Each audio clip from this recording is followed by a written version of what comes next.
Hi, my name is Dominica Morano, and my community analysis presentation is on Hamilton Heights, Harlem, New York City.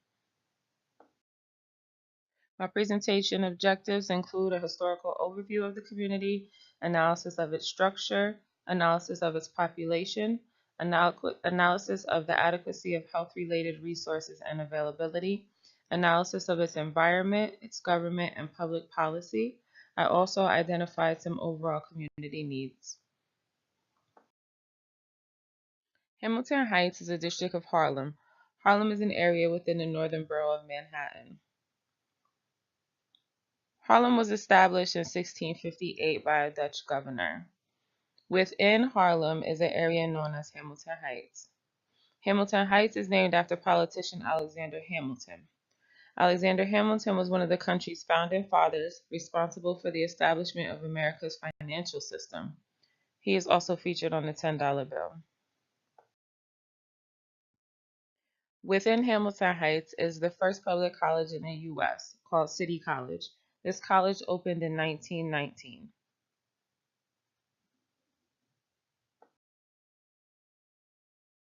Sugar Hill, a sub-neighborhood of Hamilton Heights, was developed in the early 20th century for well-to-do white New Yorkers.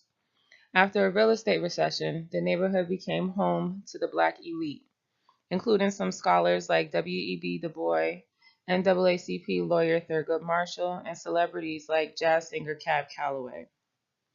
By the 1920s, Harlem was the nation's largest black settlement. The neighborhood is synonymous with money and the sweet life, quote unquote, which is how it adopted the name Sugar Hill.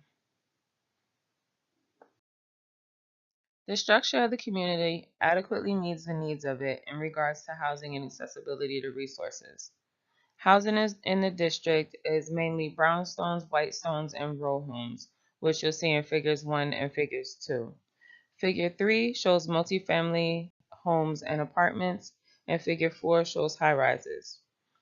Figure 3 and figure 4 can mainly be found on the outside of the community of Hamilton Heights, but still within the district. Within the multifamily housing and high rises, you can find public housing programs and subsidized income apartments, which means the rent is based on your income, meaning what you can afford, rather than the value of the home. The residents of Hamilton Heights, regardless of who the inhabitants have been, have managed to maintain its look of elegance. Many of the brownstones are still generationally owned. The residents make conscious efforts to keep the streets and walkways clean. Although the emergence of public housing has become a part of Hamilton Heights, some blocks are not as well maintained. There still remains a charm and closeness in this community.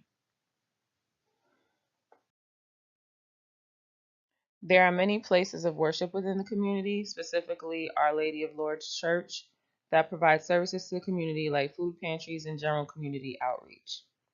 Public transportation is adequate. It's an option for transportation. Many New Yorkers utilize this versus owning vehicles themselves because of traffic. Food and health resources. The community has an abundance of restaurants, fitness options. There are 13 banks within the area, 9 schools, and over 60 grocery stores. I think it's safe to say community members feel its structure is adequate.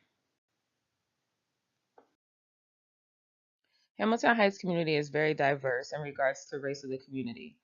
It has approximately 37% Hispanics, 29% Caucasian, 22% Blacks, 8% Asians, and then there are others, but that's the majority of the population makeup. 10% of the people within the community are unemployed. 29.4% of the people receive food stamps. The poverty rate of the community is concerning at 28% because the official poverty rate of the U.S. in 2017 was reported at only 12.3%. The adequacy and availability of health-related resources in Hamilton Heights includes Mount Sinai, St. Luke's, which is a general hospital. It serves all public with or without insurance. There's a local rehab center which serves long-term skilled nursing, long-term acute care. It's called Carter. All major insurances are accepted and also provide services for immigrant health care there. Home care services are in abundance. Insurance is accepted as well as programs like Medicaid, Medicare, VA benefits, and other supplemental government funded sources of coverage. There's a community mental health clinic nearby. It's called Metropolitan Center for Mental Health. It serves general public, especially those underserved. Insurance is accepted, but it can also be paid for privately. Urgent care facilities are available as well as an array of physicians' offices. The environment of Hamilton Heights. The environment includes adequate recreation with a local YMCA and a beautiful park nearby called Alexander Hamilton Park. The emergency services aspect is adequate as well, with NYPD serving as the police force, a local fire department, which is about 3 miles from the neighborhood, and EMS within the community. Mayor Bill de Blasio heads New York City as the 109th mayor of New York City.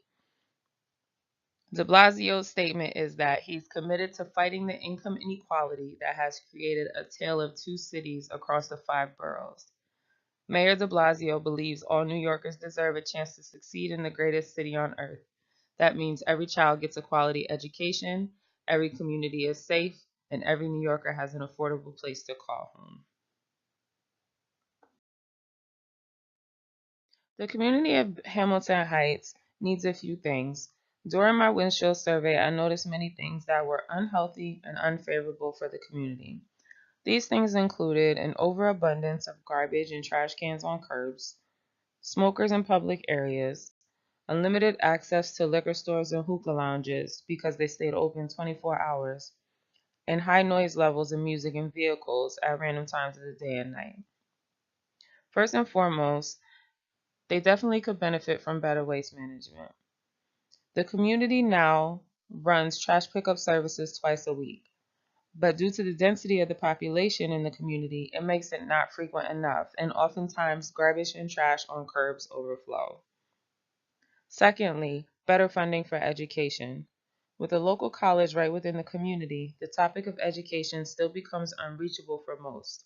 In 2017, the city allocated 20% of its budget to education, but in regards to higher education, only 22% of the population have completed either an associate's level or bachelor's level degree. Thirdly, community health education.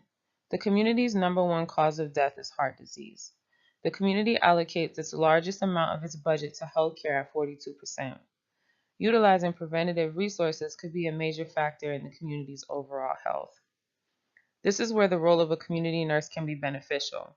The community nurse could identify and help treat the community's needs for education on heart disease prevention and overall wellness. Thank you for watching my presentation. I hope you enjoyed.